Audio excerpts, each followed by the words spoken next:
Bismillahirrahmanirrahim. Assalamualaikum warahmatullahi wabarakatuh.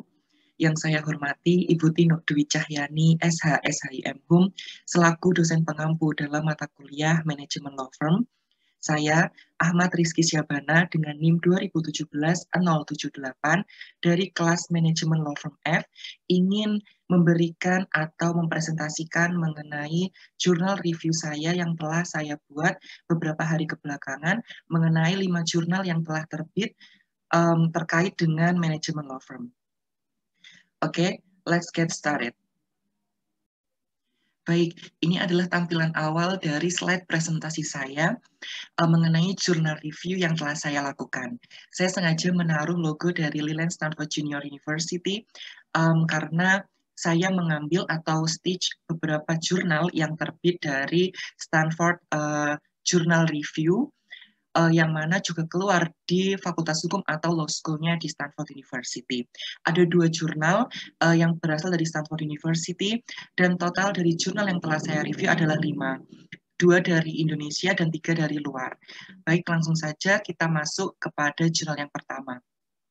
Sebelumnya saya telah mempersiapkan beberapa ringkasan dan juga tulisan-tulisan yang telah saya rangkum dari jurnal yang telah saya baca untuk saya sampaikan kepada teman-teman. Yang pertama, atau the first journal that I already reviewed, adalah peran strategis manajemen sumber daya manusia kantor hukum Laurentius Arliman Simbolon dan Partners dalam peningkatan daya saing di Kota Padang. Jurnal ini terbit pada bulan Februari tahun 2019, ditulis oleh Imelda Tamba dengan jumlah halaman sebanyak 7 halaman.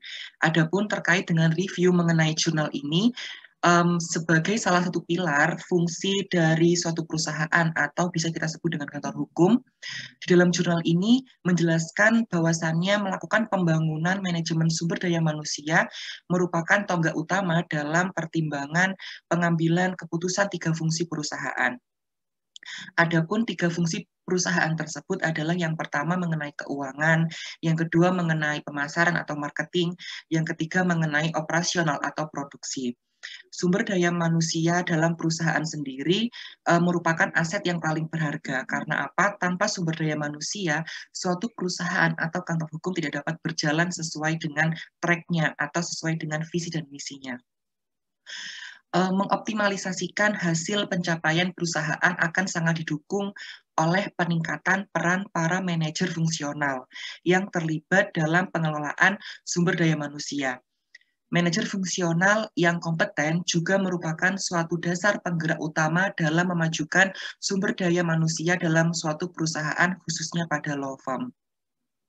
Manajemen sumber daya manusia merupakan bagian dari ilmu manajemen yang memfokuskan perhatiannya pada pengaturan peranan sumber daya manusia dalam kegiatan suatu organisasi atau dalam menggerakkan roda perusahaan.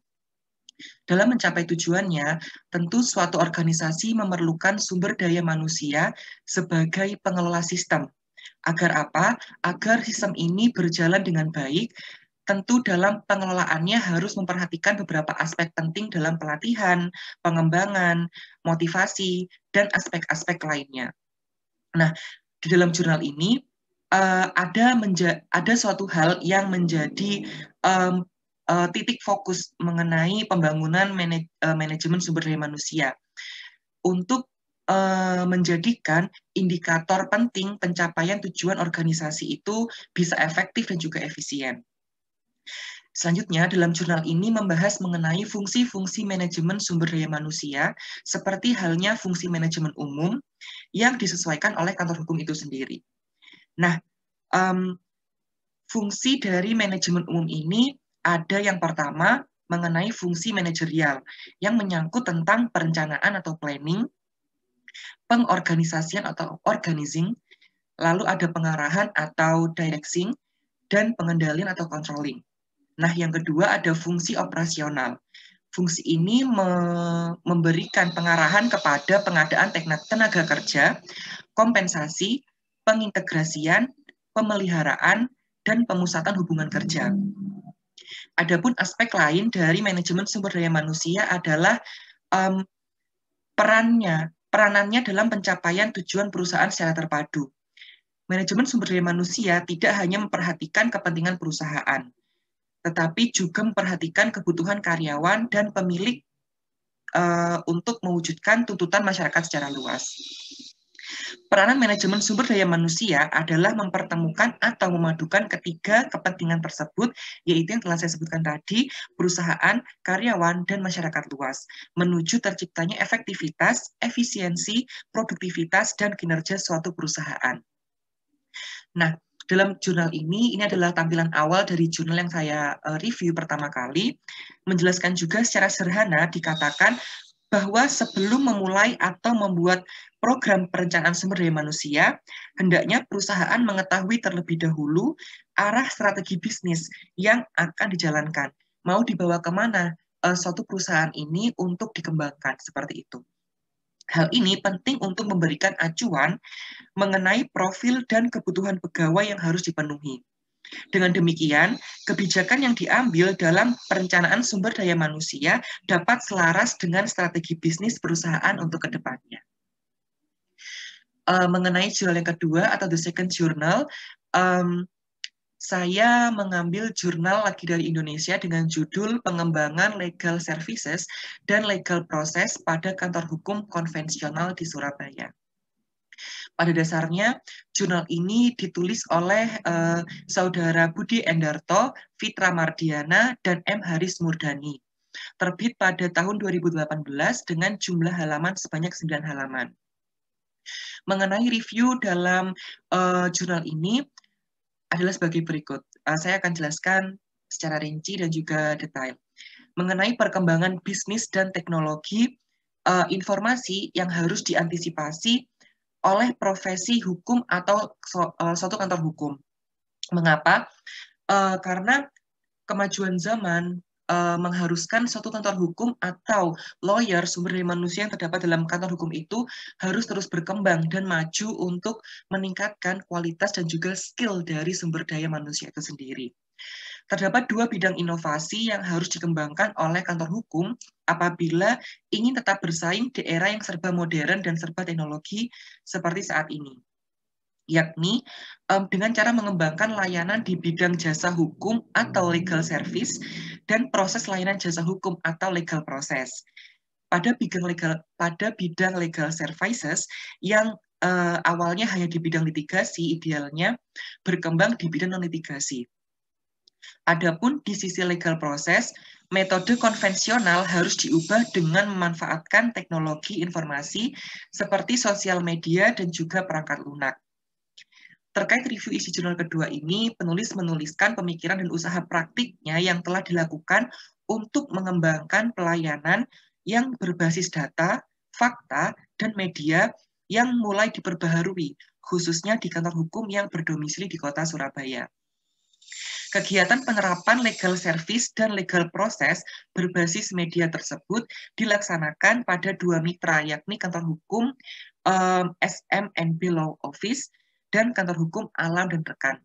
Jadi, jurnal ini berisi penelitian atau penyuluhan mengenai perkembangan dan juga bagaimana cara mengembangkan skill manajemen sumber daya manusia pada dua kantor tersebut yang telah saya jelaskan.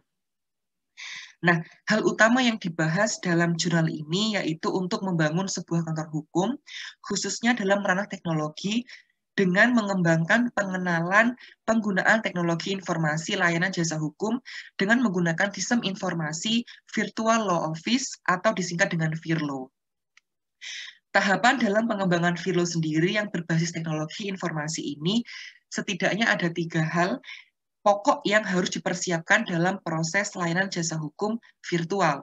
Di antaranya adalah client portal, designing information architecture of law firm, and data structure. Nah, client portal sendiri dipergunakan sebagai akses utama antara klien dengan kantor hukum untuk melakukan komunikasi. Akan tetapi, dalam client portal ini harus dilengkapi dengan username dan juga password. Supaya apa? Supaya untuk memproteksi dan menjamin keamanan dan juga privasi dari interaksi kedua belah pihak. Baik, lanjut ke jurnal yang ketiga, yang berjudul Corporate Counsel and the Elite Law Firm. Jurnal ini saya stitch atau saya ambil dari Stanford Law Review yang dikeluarkan oleh Stanford University Law School. Jurnal ini ditulis oleh Abram Chase and Antonia Chase, terbit pada bulan Januari tahun 1985 di Stanford Law Firm dengan jumlah halaman sebanyak 24 halaman. Jurnal ini dibuka dengan menjelaskan mengenai pengertian dan penjelasan Dewan Perusahaan serta perusahaan hukum elit yang bergerak dalam bidang jasa hukum. Dalam penjelasannya, penulis menjabarkan mengenai apa saja yang dilakukan oleh Dewan Perusahaan yang bergerak dalam bidang hukum, seperti halnya adanya usaha untuk melakukan perencanaan dan pencegahan, atau di sini disebut planning and prevention towards the elite law firm itself. Nah, dalam tahapan perencanaan dan pencegahan ini, penulis jurnal ini berusaha untuk menjabarkan terkait pentingnya keahlian dan kemampuan sumber daya manusia, atau di sini tertulis sebagai skills are well developed. Namun dalam praktiknya di lapangan masih banyak elite law firm yang tidak memiliki well developed skills dalam menangani suatu kasus atau perkara sehingga tersandung dalam lubang kegagalan dalam menangani suatu kasus. Nah, penulis menjabarkan juga bahwa ada satu hal yang tidak memiliki well-developed skills dalam penanganannya, yaitu dalam praktiknya. Sehingga penulis jurnal ini memberikan masukan atau memberikan pandangan mengenai suatu kantor hukum harus mempersiapkan skills dari lawyernya guna memapankan peluang seorang lawyer atau dewan perusahaan, yakni untuk merubah sikap lawyer yang dulunya menjadi aktif, yang dulunya hanya aktif menjadi proaktif, seperti itu. Sehingga selain aktif dalam bidang yang general, lawyer juga harus aktif dalam bidang yang non-general. Seperti build a well discussion to make a well decision. Dalam poin pertama ini, yakni planning and prevention, terdapat beberapa poin lagi yang menjadi pembahasan seperti strategic and informal planning and programmatic prevention. Poin selanjutnya terkait dengan management of offset counsel. Penulis jurnal ini membahas bahwa biasanya pengaturan dewan perusahaan atau lawyer memegang tanggung jawab yang sama dalam penanganan semua perkara hukum. Dalam perkembangannya, lawyer khususnya yang bekerja di elite law firm atau perusahaan hukum yang telah besar memiliki atau memegang kesepakatan bersama dengan lawyer lainnya di luar perusahaan tempat ia bekerja. Sehingga hal ini menimbulkan adanya kontak dan interaksi yang mengakibatkan faktor perkembangan kantor hukum semakin meningkat pesat.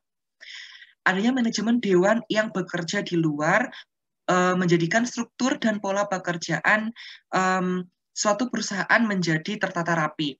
Tak jarang juga dalam praktiknya banyak dewan pemerintahan yang turut serta dalam bekerja sama sehingga menciptakan beberapa divisi baru dalam perusahaan yang khusus menangani relasi atau interaksi tersebut. Poin penyampaian di sini lebih ditekankan pada berkembangnya suatu manajemen yang khusus menangani dan mengurusi urusan pokok yang berkaitan dengan instansi di luar elite law firm tersebut. Baik, selanjutnya mengenai jurnal yang keempat adalah Ideology, Practice, and Professional Autonomy, Social Values, and Client Relationship in the Large Law Firm. Jurnal ini juga terbit di Stanford University Law School, diterbitkan oleh Stanford Law Review. Nah, jurnal ini ditulis oleh Robert L. Nelson, terbit pada bulan Januari tahun 1985 di Stanford Law Review, dengan jumlah halaman sebanyak 49 halaman. Pada pemaparan awal di dalam jurnal ini, penulis ingin menyampaikan bahwa adanya paradoks atau dengan analisa bahwa terdapat keterkaitan antara lawyer yang berpraktik khususnya di United States of America dengan kegiatan politik, legal activities, dan juga karakter hidup mereka. Di sini penulis juga memaparkan bahwa adanya suatu ideologi, pemaparan, atau penerapan khususnya dalam ranah praktik yang dilakukan oleh lawyer yang bekerja pada suatu instansi atau perusahaan, atau bisa juga kita sebut dengan kantor hukum yang besar, or large law firm in United States of America. Nah, salah satu poin yang disampaikan oleh penulis dan menjadi highlight saya terkait review jurnal ini adalah adanya masalah terkait keprofesionalitasan kinerja lawyer atau the problem of professional autonomy. Nah, pada poin ini, pendapat dari penulis didukung oleh penelitian terdahulu terkait hal yang sama yang dilakukan oleh Smigel yang berjudul Smigel Study of Wall Street Law Firm. Dalam penjelasannya, terkait penelitian tersebut menyatakan bahwa the main function of firms was to maintain the status quo in the interest of corporate clients. But the most valuable contribution to society came in efforts to retain clients. Nah, dari pemaparan tersebut, menurut saya, membuktikan adanya peran penting dari sebuah firma, khususnya firma hukum mengenai bagaimana sebuah kantor hukum menangani kliennya. Hal tersebut merupakan salah satu poin yang sangat penting menurut saya dalam pendapat Smigel tersebut, sehingga di sini menjelaskan bahwasannya pendapat tersebut menjelaskan mengenai rumitnya struktur profesionalitas dalam ranah manajemen kantor hukum itu sendiri. Namun, dalam pendapat lain, Smigel juga menyatakan bahwa the professional autonomy is an ambiguous concept that has been defined in numerous and inconsistent way. Atau dalam bahasa Indonesia menjelaskan bahwa professional autonomy ini terlalu ambigu untuk dipraktikkan dan menjadi penyebab kaburnya atau kurang jelasnya dari arti profesional itu sendiri. Nah, di dalam jurnal ini juga memaparkan mengenai data kekuatan sebuah kantor hukum yang telah besar, serta maju terhadap dominannya penanganan masalah atau perkara khususnya di United States of America. Dari hal tersebut menjadikan kantor hukum yang telah besar itu memiliki nama di dalam ranah politik United States of America. Berangkat dari hal tersebut, penulis menjelaskan juga adanya propose change atau pergantian tujuan gitu ya, propose change in the fields in which lawyers practice, atau adanya niatan untuk merubah ranah praktis seorang profesi lawyer dan timbulnya relationships atau hubungan between the lawyers and the clients, seperti itu. Sehingga dari pemaparan tersebut terdapat sebuah kesimpulan bahwa paradoks mengenai kekuatan dari kantor hukum yang besar dalam penanganan perkara itu sebenarnya telah mengakar jauh hingga ke dasar dan telah tumbuh secara alami atau as a nature dalam praktik legal di United States of America. Sehingga menurut penulis di sini, adanya suatu legal institutions sendiri menjadikan jauh lebih bermasalah lagi, sehingga mengambil jalan tetap melakukan regulasi dan kebiasaan yang telah ada hingga saat ini. Berikutnya, mengenai Ethical Rules Against Cost and Law Firm Structure. Jurnal kelima ini saya stitch atau saya ambil dari Virginia University, tepatnya di Virginia Law School yang diterbitkan oleh Virginia Law Review. Jurnal ini ditulis oleh Larry E. Ribston, terbit pada bulan November tahun 1998 di Virginia Law Review dengan jumlah halaman sebanyak 53 halaman. Nah, secara garis besar, jurnal ini membahas mengenai bagaimana cara mengatur keuangan yang terkait dengan dana masuk yang berasal dari klien. Penulis juga membedakan ragam kantor hukum, baik yang kecil, sedang, namun berfokus pada kantor hukum yang besar dan memiliki perkembangan signifikan. Terlebih, penulis juga mention terkait kantor hukum multi-states atau multinasional. Nah, muncul pertanyaan mengapa harus memunculkan multi-state dan juga multinasional. Mengingat karena jurnal yang saya review ini terbit di negara Paman Sam alias United States of America or USA, sehingga praktiknya lebih mengedepankan praktik kantor hukum yang berada di USA atau United States of America. Nah, pada pemaparan awal, penulis menjelaskan mengenai point ethical rules dan agency cost. Dalam poin ini menitik beratkan pada peraturan atau landasan yang pantas dan pas terkait agency cost atau dapat dikatakan sebagai peraturan yang mengatur mengenai pendapatan sebuah kantor hukum. Adanya batasan dan kriteria khusus terkait penanganan klien atau principal's interest. Namun dalam praktiknya, penulis mengatakan bahwa agency cost ini sering mengakibatkan konflik antar lawyer dengan klien. Karena berkat adanya agency cost ini, lawyer memiliki kekuatan atau power untuk mengatur segala kepentingan kliennya sehingga apa yang diinginkan oleh klien terkait penanganan perkara ini juga harus mempertimbangkan agency cost yang dibebankan kepadanya, seperti itu. Nah, berikutnya ada poin yang membahas mengenai law firms and agency cost. Di sini, penulis membahas dan mendiskusikan mengenai alternatif untuk meminimalisir adanya konflik antara lawyer dengan klien karena berkat adanya agency cost ini. Pada dasarnya, semua akan dikembalikan kepada keputusan klien dan tanggung jawab dari law firm ini untuk menyelesaikan perkara yang sedang dihadapi oleh klien yang bersangkutan. Di dalam jurnal ini, pada pokoknya membahas terkait bagaimana peran dari pengaturan agency cost itu dalam perkembangan sebuah kantor hukum. Apakah membawa sebuah kemajuan atau malah kemunduran, itu semua tergantung pada praktik yang dijalankan oleh kantor hukum itu sendiri. Nah, itu tadi adalah beberapa review jurnal yang telah saya lakukan.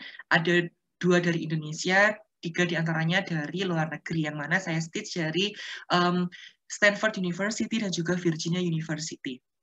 Nah, nanti bagi teman-teman yang ingin membaca jurnal yang telah saya review, akan saya cantumkan dalam description box linknya, sehingga teman-teman dapat mengakses secara pribadi. Nah, apabila teman-teman memiliki pertanyaan, silahkan bertanya melalui kolom komentar atau komentar section. Nanti akan saya jawab dan akan kita diskusikan bersama mengenai jurnal review yang telah saya lakukan. Cukup sekian presentasi singkat dari saya mengenai jurnal review. Kurang lebihnya saya mohon maaf. Wassalamualaikum warahmatullahi wabarakatuh.